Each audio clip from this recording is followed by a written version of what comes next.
একজন SDO officer তার ঘনিষ্ঠ বান্ধবীর বিবাহ অনুষ্ঠানে যাত্রা করছিলেন। তিনি সাধারণ যুবতীর মতো সাজপোশাক পরিধান করেছিলেন। কোনো সরকারি যানবাহন ছিল না, ছিল না কোনো নিরাপত্তা ব্যবস্থাও। শুধুমাত্র এক সাধারণ যুবতীর মতো মোটরসাইকেল চালিয়ে চলেছিলেন। যখন তিনি কল্যাণপুর শহরের কাছাকাছি পৌঁছে গেলেন, তখন সামনে একটি পুলিশ চেকপোস্ট দেখা গেল। সেখানে ৩-৪ জন পুলিশকর্মী চেকপোস্টের বাইরে রাস্তায় অবস্থান করছিলেন। তাদের মধ্যে ইন্সপেক্টর অভিজিৎ তার ইউনিফর্ম পরিহিত অবস্থায় দাঁড়িয়েছিলেন। তিনি হাতে লাঠি তুলে যুবতীকে থামার ইশারা করলেন। যুবতী মোটরসাইকেলটি রাস্তার একপাশে নিয়ে থামিয়ে দিলেন।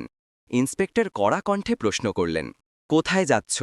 যুবতী অত্যন্ত শান্ত কণ্ঠে উত্তর দিলেন, এক বান্ধবীর বিবাহে, সেখানেই যাচ্ছি। ইন্সপেক্টর অভিজিৎ তাকে মাথা থেকে পা পর্যন্ত পর্যবেক্ষণ করলেন।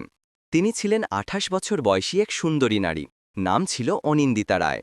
তারপর তিনি হাসতে হাসতে বললেন, আচ্ছা, বান্ধবীর বিবাহে ভোজন করতে যাচ্ছ, কিন্তু হেলমেট কি তোমার বাবা পরবেন? কেন পরনি? আর এই বাইকটাও খুব দ্রুত গতিতে চালাচ্ছিলে। চলো, এখন চালান কাটতে হবে। এই বলে তিনি চালানের রসিদ বের করতে শুরু করলেন। অনিন্দিতা বুঝতে পারছিলেন যে তার উদ্দেশ্য সঠিক নয় এবং এই সব কিছুই একটা অজুহাত মাত্র। তিনি বললেন, স্যার, আমি কোনো নিয়ম ভঙ্গ করিনি। ওহ ম্যাডাম, আমাদের নিয়ম শেখাবেন না। অভিজিৎ ক্রোধান্বিত হয়ে উঠলেন। তিনি পাশে দাঁড়ানো এক কনস্টেবলের দিকে তাকালেন। তারপর অনিন্দিতার দিকে ফিরে বললেন, একে শিক্ষা দিতে হবে। হঠাৎ ইন্সপেক্টর জোরালো এক চড় মারলেন অনিন্দিতার গালে। অনেক প্রশ্ন করছে, পুলিশ কিছু বললে চুপচাপ মেনে নেওয়া উচিত। অনিন্দিতার মাথা এক মুহূর্তের জন্য ঘুরে গেল, কিন্তু তিনি নিজেকে সংযত করলেন। তার চোখে ক্রোধ স্পষ্ট প্রতিফলিত হচ্ছিল। ইন্সপেক্টর হাসতে হাসতে বললেন, এখনও এর চোখে অহংকার। এমন কতজনকে সংশোধন করেছি, একে ভালোভাবে শিক্ষা দিতে হবে। এক কনস্টেবল এগিয়ে এসে বলল, স্যার, একে থানায় নিয়ে যাই, সেখানেই এর চিকিৎসা হবে। তখন বুঝবে যে পুলিশের সাথে কিভাবে কথা বলতে হয়। তারপর আরেক কনস্টেবল অনিন্দিতার হাত ধরে টেনে নিয়ে যেতে যেতে বললেন, চলো, গাড়িতে বসো। অনিন্দিতা ঝাঁকুনি দিয়ে নিচের হাত ছাড়িয়ে নিলেন এবং ক্রোধে বললেন, হাত লাগানোর চেষ্টা করবেন না, নয়তো পরিণাম ভালো হবে না। ইন্সপেক্টর আরও ক্রুদ্ধ হয়ে গেলেন। তিনি আরেক কনস্টেবলকে বললেন, দেখো এর অহংকার।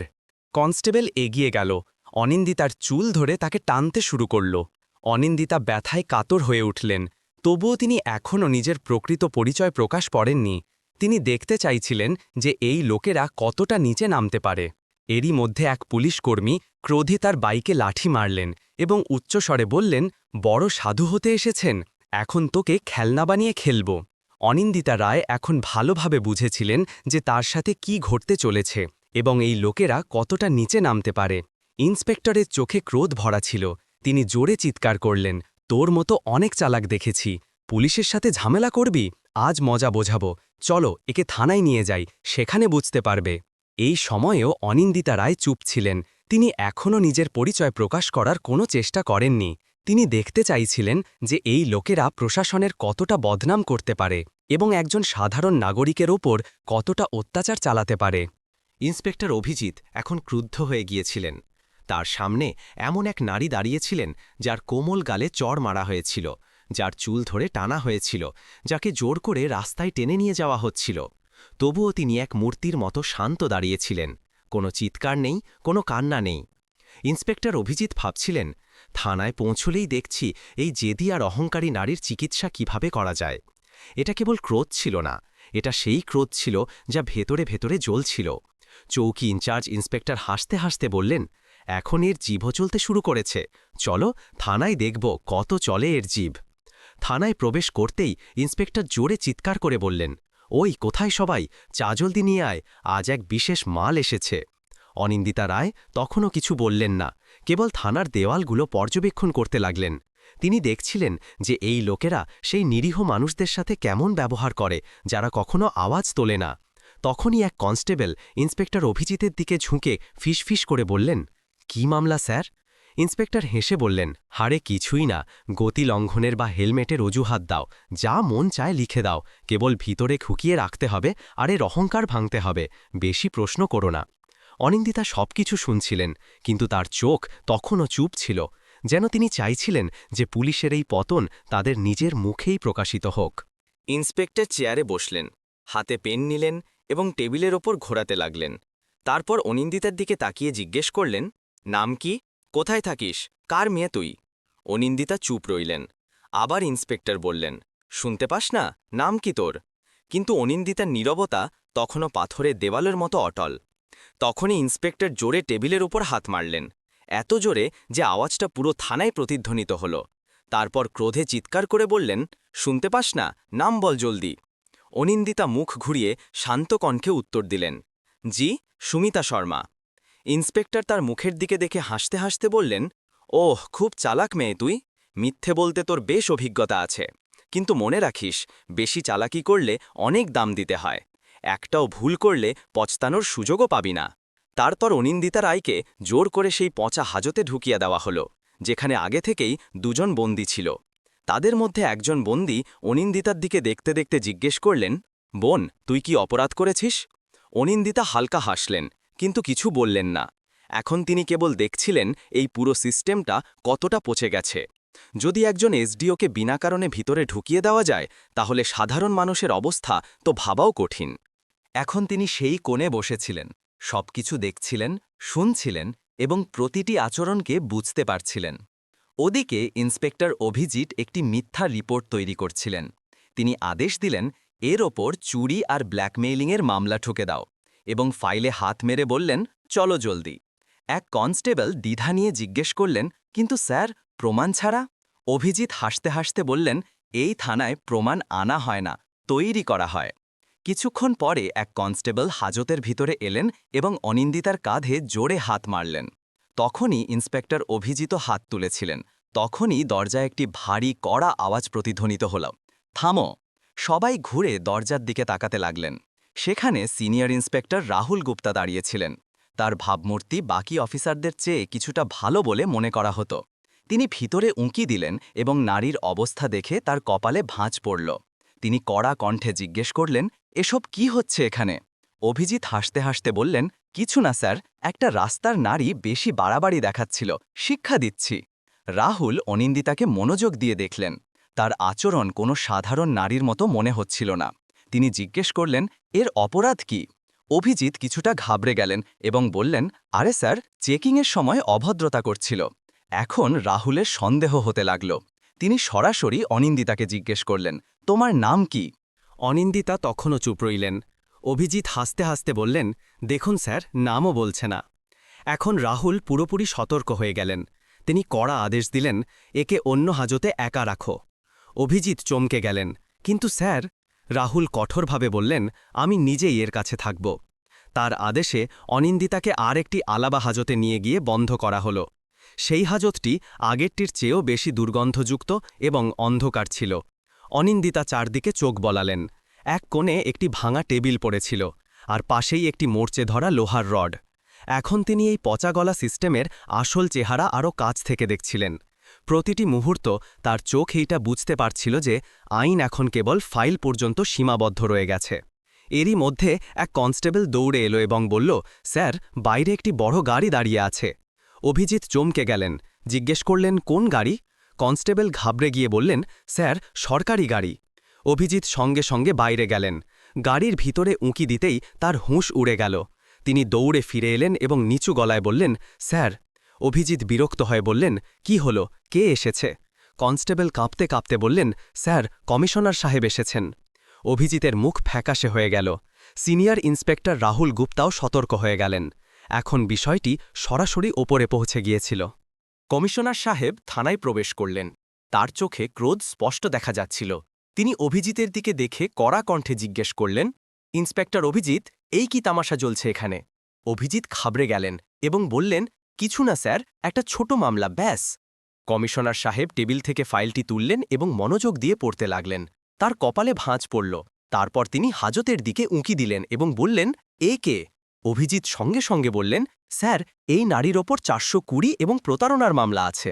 কমিশনার সরাসরি প্রশ্ন করলেন, তোমার কাছে প্রমাণ আছে? আবার বললেন, কোনো প্রমাণ আছে তোমার কাছে? এখন অভিজিৎ পুরোপুরি ফেঁসে গিয়েছিলেন।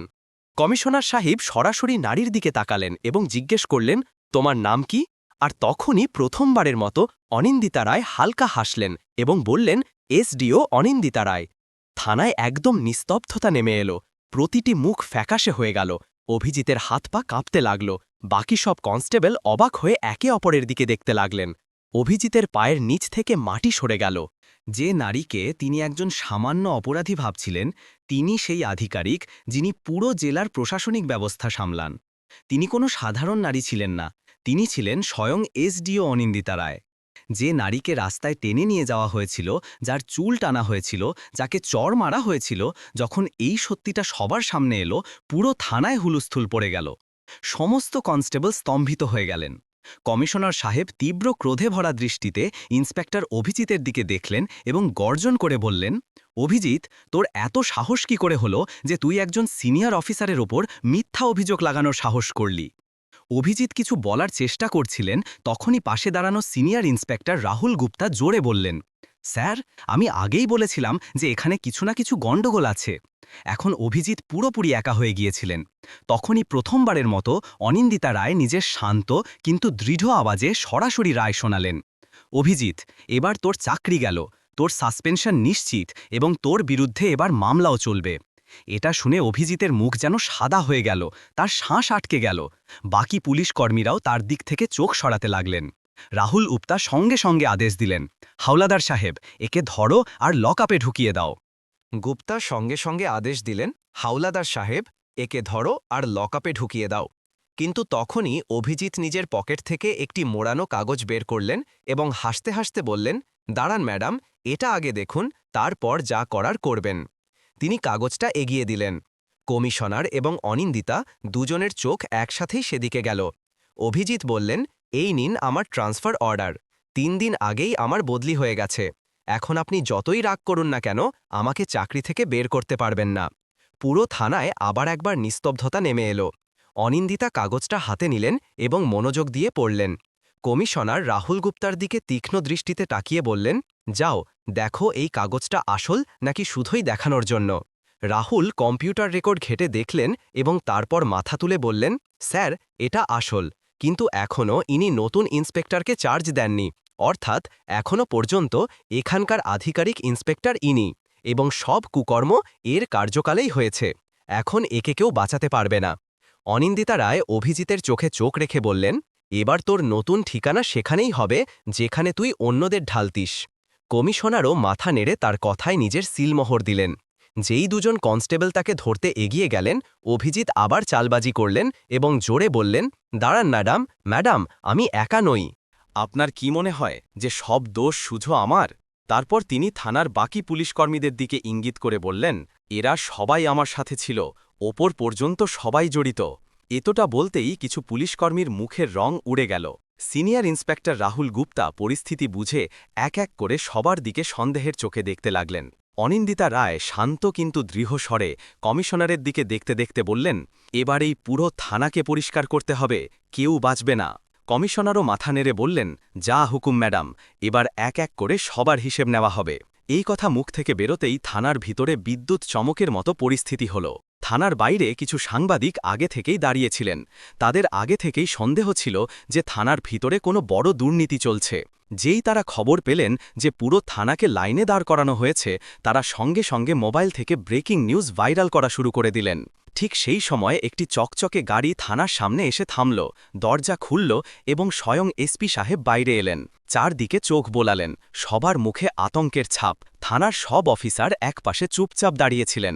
এসপি সাহেব তীক্ষ্ণ স্বরে জিজ্ঞেস করলেন, এখানে কতক্ষণ ধরে তামাশা চলছে? কিন্তু কমিশনার এবং থানা ইনচার্জ দুজনেই একদম চুপ ছিলেন। তখনই অনিন্দিতা রায় সরাসরি এসপির চোখে চোখ রেখে বললেন, আপনার কি মনে হয় আপনি বেঁচে যাবেন? রাহুল গুপ্তা সঙ্গে সঙ্গে একটি ফাইল বের করে অনিন্দিতা রায়ের হাতে ধরিয়ে দিলেন। এই ফাইলটি ছিল যাতে এসপি সাহেবের সমস্ত কালো কীর্তির পর্দাফাশ করা হয়েছিল। অনিন্দিতা সেই ফাইল এসপি সাহেবের দিকে এগিয়ে দিয়ে বললেন, নিন, দেখুন, এতে আপনার প্রতিটি অপরাধের ভাড়া লেখা আছে। এসপি সাহেবের কপাল থেকে ঘাম ঝরতে লাগল। কমিশনার এক মুহূর্ত দেরি না করে তীব্র আওয়াজে আদেশ দিলেন, ধরো একে, সঙ্গে সঙ্গে গ্রেফতার করো। পুরো থানা স্তব্ধ হয়ে গেল। এত বড় অফিসারকে কেউ প্রথমবার প্রকাশ্যে এভাবে চ্যালেঞ্জ জানিয়েছিল। এসপির গ্রেফতারের সাথে সাথে পুরো জেলায় ঝড় উঠল। মামলা দিল্লি পর্যন্ত পৌঁছে গেল। মুখ্যমন্ত্রী পর্যন্ত খবর পৌঁছে গিয়েছিল এবং সেখান থেকে সরাসরি আদেশ এলো যে জেলায় যত অফিসার মিলে গণ্ডগোল করছিল সবাইকে গ্রেফতার করো। পরের দুদিনের মধ্যে পুরো জেলা থেকে 40 জনেরও বেশি পুলিশ অফিসার, 10 জনেরও বেশি বড় আধিকারিক এবং কিছু রাজনৈতিক নেতাও গ্রেফতার হলেন। কল্যাণপুর জেলার হাওয়াই পাল্টে গেল। এখন চারিদিকে কেবল একটাই নাম ছিল, এসডিও অনিন্দিতা রায়। তার সততা এবং সাহসের আলোচনা সবার মুখে মুখে ছিল। সেই নারী যিনি পুরো পচা গলা সিস্টেমকে নাড়িয়ে দিয়েছিলেন। এখন প্রশাসনে এক নতুন গতি, এক নতুন ভাবনা এবং সবচেয়ে গুরুত্বপূর্ণ এক নতুন ভয় এসে গিয়েছিল। এখন কেউ আর এইটা বলতে পারত না যে আমার কিছু হবে না। অনিন্দিতা রায়ের কাজ শেষ হয়ে গিয়েছিল। তিনি প্রমাণ করে দিয়েছিলেন যে যদি মন পরিষ্কার হয়, উদ্দেশ্য সৎ হয়, তাহলে পুরো দেশও শুধরানো যেতে পারে।